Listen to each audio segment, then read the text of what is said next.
कहानी है मध्य प्रदेश के एक छोटे से टाउन नीमच की, जहाँ के लोग फुटबॉल के दीवाने हैं। पर इस फिल्म के हीरो को फुटबॉल में नहीं बल्कि जादूगरी में ज्यादा दिलचस्पी है। मिलिए जीतू भैया से, इस फिल्म के लीड मेल कैरेक्टर मीनू से, जो कि एक पार्क में लेटे लेटे अपनी गर्लफ्रेंड इच्छा के आने का वेट कर रहा था। पर मीनू का पहला प्यार इच्छा नहीं बल्कि एक कुल्फी थी, जिसे वो सोते उठते नहाते धोते हर वक्त खाने में लगा रहता था।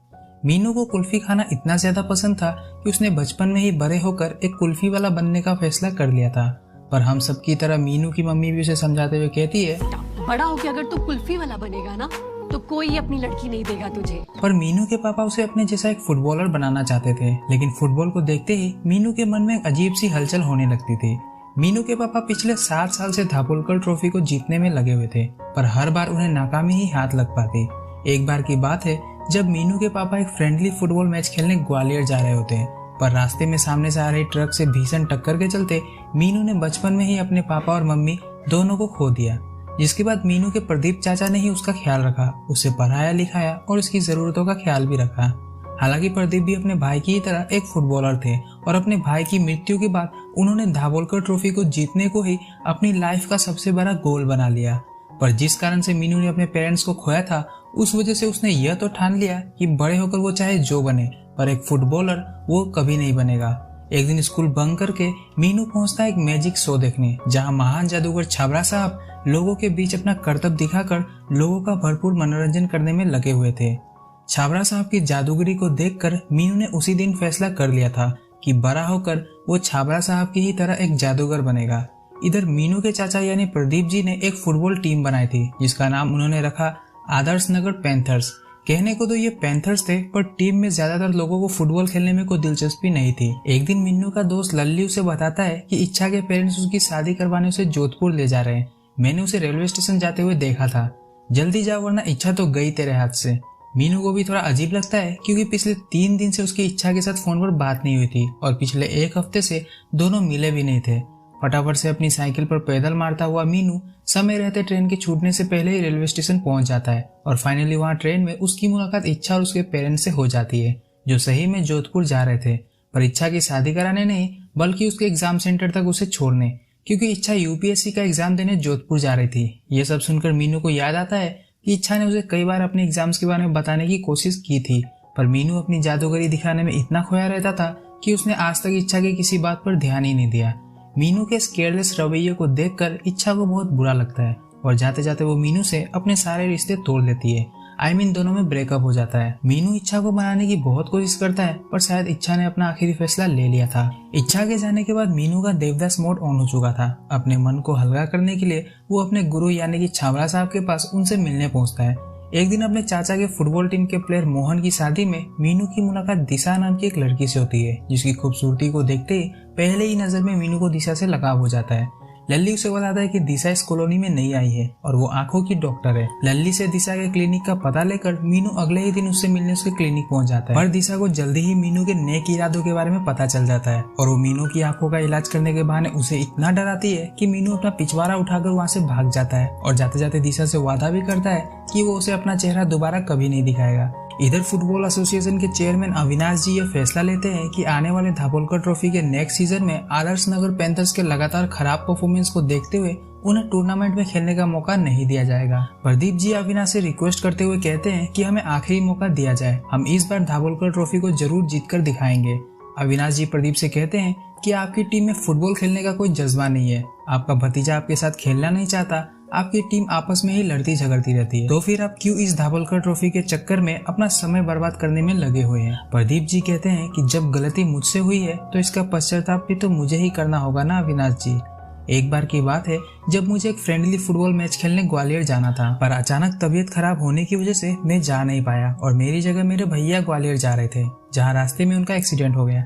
इस धाबोलकर ट्रॉफी को जीतने का सपना मेरे भैया का है और उसे मैं पूरा करना चाहता हूँ। आप सिर्फ हमें एक आखिरी मौका दीजिए और मैं यकीन दिलाता हूँ कि इस बार हमारी टीम जरूर जीतेगी।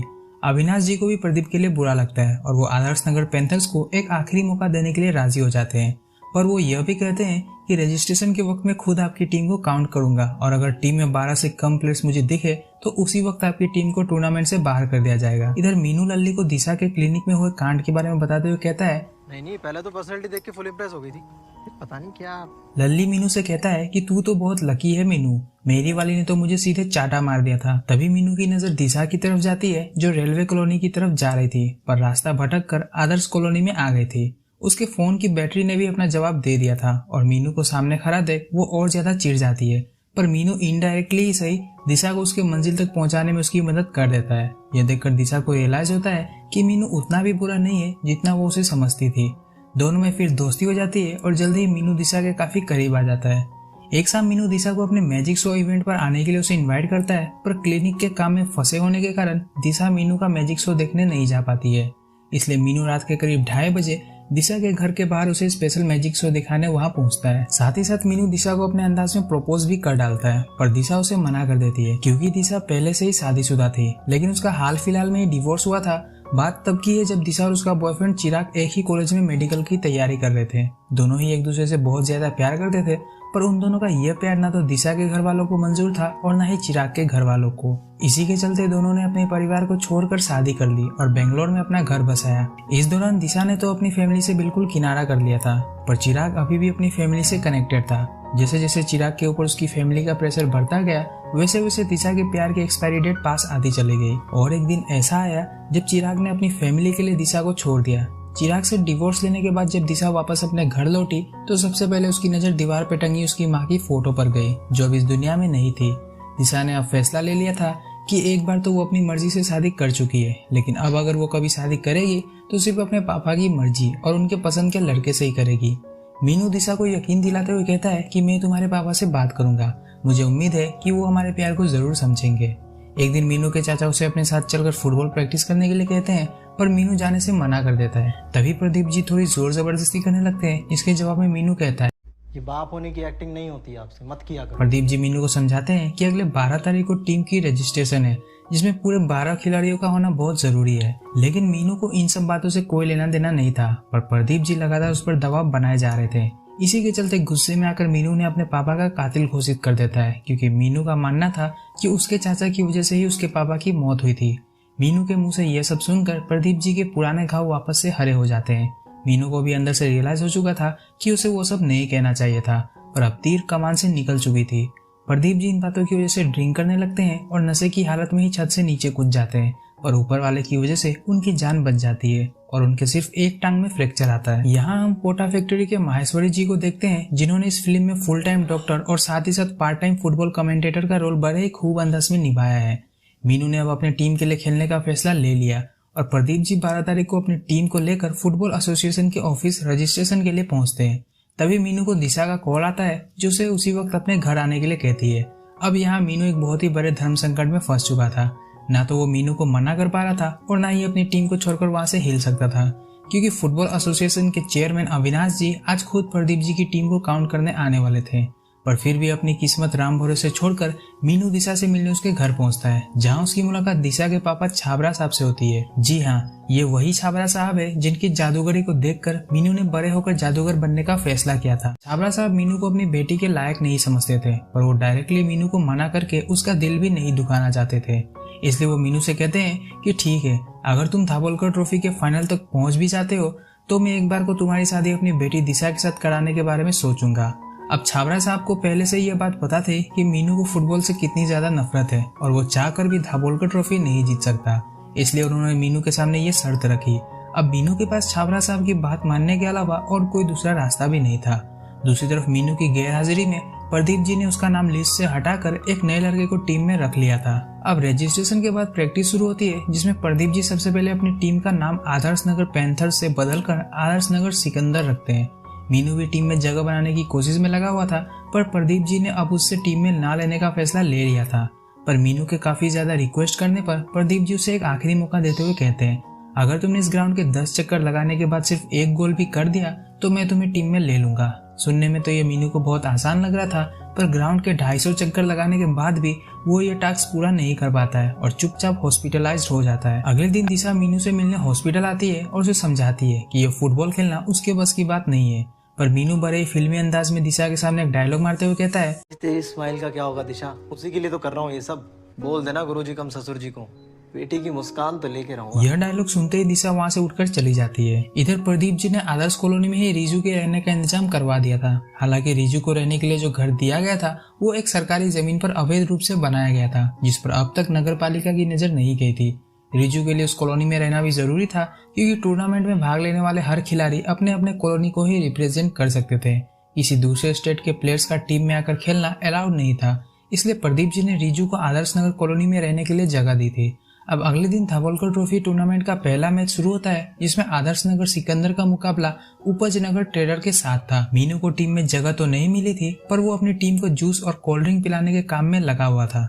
तभी उसके दिमाग की बत्ती जलती है और वो बड़ी ही चालाकी से फुटबॉल को एक पत्थर वाले फुटबॉल से रिप्लेस कर देता है। फिर जैसे ही बांडिया उस बॉल को किक करता है, वैसे उसके पैर में मोच आ जाती है और उसकी जगह मीनू को एज ए सब्स्टिट्यूट टीम में जगह मिल जाती है। इधर उपज मंडी ट्रेडर के सामने आदर्श नगर सिकंदर पानी पीते हुए नजर आ रहे थे।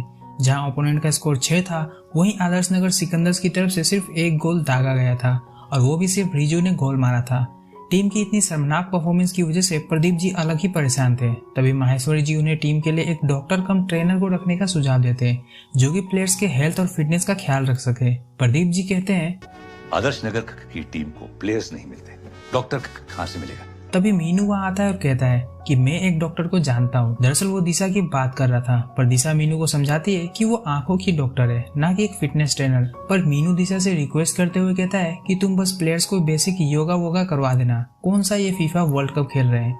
दिशा फिर भी नहीं मानती है, पर मीनू के इमोशनल अत्याचार के आगे उसकी एक नहीं चलती। वो आखिरकार मीनू की मदद करने के लिए राजी हो ही जाती है। रिजू और टीम की ताबड़तोड़ परफॉर्मेंस की वजह से आदर्श नगर सिकंदर्स क्वार्टर फाइनल तक पहुंच जाते हैं और क्वार्टर फाइनल में उनका मुकाबला होता है जगपुरा जमींदार से, जिनके आगे उनकी एक भी स्ट्रेटेजी काम नहीं कर पाती है। जगपुरा जमींदार्स लगातार गोल पे गोल दागे जा रहे थे और दूसरी तरफ आदर्श नगर सिकंदर्स ऊपर वाले से किसी चमत्कार की उम्मीद लगाए हुए अपना बेस्ट देने की कोशिश में लगे हुए थे। तभी फुटबॉल एसोसिएशन के चेयरमैन अविनाश जी आकर अनाउंसमेंट करते हैं कि टूर्नामेंट के नियमों का उल्लंघन करने की वजह से जगहपुरा जमींदार्स को टूर्नामेंट से बैन किया जाता है, क्योंकि उनकी टीम का एक मेंबर अवैध तरीके से कॉलोनी में रह रहा था और असल में वो प्लेयर उस कॉलोनी का था ही नहीं, उसे तो रतलाम से बुलाया गया था। इधर प्रदीप जी और उनकी टीम का गला पूरी तरह से सूख चुका था, क्योंकि रिजू भी आदर्श नगर कॉलोनी का नहीं था। पर ऊपर वाले के चमत्कार की वजह से फाइनली आदर्श नगर सिकंदर्स अब धावोलकर ट्रॉफी के सेमीफाइनल में अपनी जगह बना चुकी थी। अब सेमीफाइनल में आदर्श नगर सिकंदर का मुकाबला होता है बैंक कॉलोनी यूनाइटेड से। दोनों टीम के बीच में नेक टू नेक परफॉर्मेंस देखने को मिलता है। ओपोनेंट टीम की परफॉर्मेंस को देखकर प्रदीप जी को लग रहा था कि आज तो उनकी टीम टूर्नामेंट से बाहर होने वाली है। तभी वो मीनू से कुछ जादू करने के लिए कहते हैं। मीनू भी बड़ी ही चालाकी से ओपोनेंट टीम के मेन स्ट्राइकर को फेक फाउल के जरिए टीम से बाहर का रास्ता दिखाने में कामयाब हो जाता है। फिर क्या था, मैच में रिजू और दीपा की चालाकी से आदर्श नगर सिकंदर पहली बार फाइनल में जगह बनाने में कामयाब हो जाते हैं। अब मीनू धावोलकर ट्रॉफी के फाइनल में पहुंच चुका था और उसकी इस कामयाबी को देखते हुए छाबड़ा साहब दोबारा उससे मिलने पहुंचते हैं। इस बार वो मीनू के सामने एक नया और आखिरी टास्क रखते हुए कहते हैं कि अगर तुम दिशा से सच्चा प्यार करते हो तो तुम्हें अपनी टीम को धावोलकर ट्रॉफी के फाइनल में हराना पड़ेगा, वरना तुम दिशा को हमेशा के लिए भूल जाना। ये बात बाथरूम में बैठा लल्ली सुन लेता है और सीधे दिशा को जाकर बताता है। दूसरी ओर मीनू ने अविनाश जी को रिजू के बारे में सब कुछ बता दिया था, जिस वजह से नगर पालिका के लोग वहां आकर रिजू के घर को तोड़ देते हैं और रिजू को भी टीम से निकाल दिया जाता है। हालांकि अविनाश जी चाहते तो आदर्श नगर सिकंदर को भी टूर्नामेंट से डिस्क्वालीफाई कर सकते थे, पर यह एक फाइनल मैच था, इसलिए वो प्रदीप जी से कहते हैं कि इस टूर्नामेंट के बाद आदर्श नगर सिकंदर पर बैन लगा दिया जाएगा। रिजू अब अपनी बहन को लेकर आदर्श नगर कॉलोनी से जा चुका था और टीम में एक प्लेयर की कमी हो गई थी।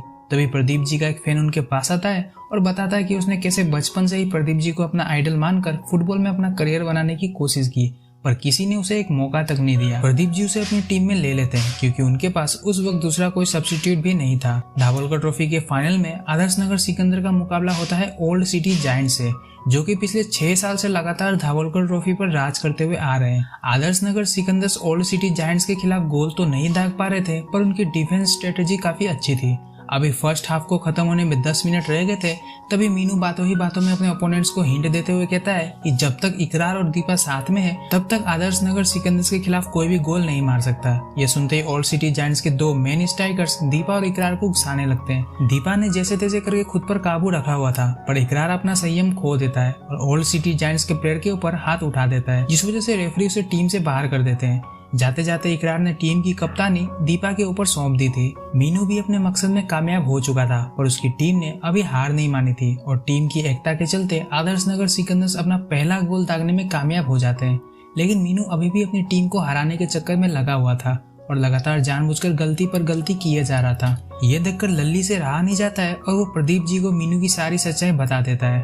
Pradeep ji strategic time out के दौरान अपनी टीम को इकट्ठा करते हैं और सभी को मीनू की सच्चाई बताते हैं, जिसे सुनकर मीनू की टीम को बहुत बुरा लगता है। टीम की कैप्टन दीपा मीनू से कहती है कि ये सब करने से पहले तू एक बार हमें बता देता यार, क्या हम तेरे लिए इतना भी नहीं कर सकते? पर तुझे हमें धोखा नहीं देना चाहिए था। अब आदर्श नगर सिकंदर्स ने मीनू के लिए हारने का फैसला कर लिया था और पेनल्टी किक मारने के लिए मीनू को भेजा जाता है, क्योंकि किसी को भी उससे गोल की उम्मीद नहीं थी। पर मीनू को भी अपनी गलती का एहसास हो चुका था और वो अपने मैजिक से ओपोनेंट टीम के गोलकीपर को हिप्नोटाइज करके गोल मारने में कामयाब हो जाता है।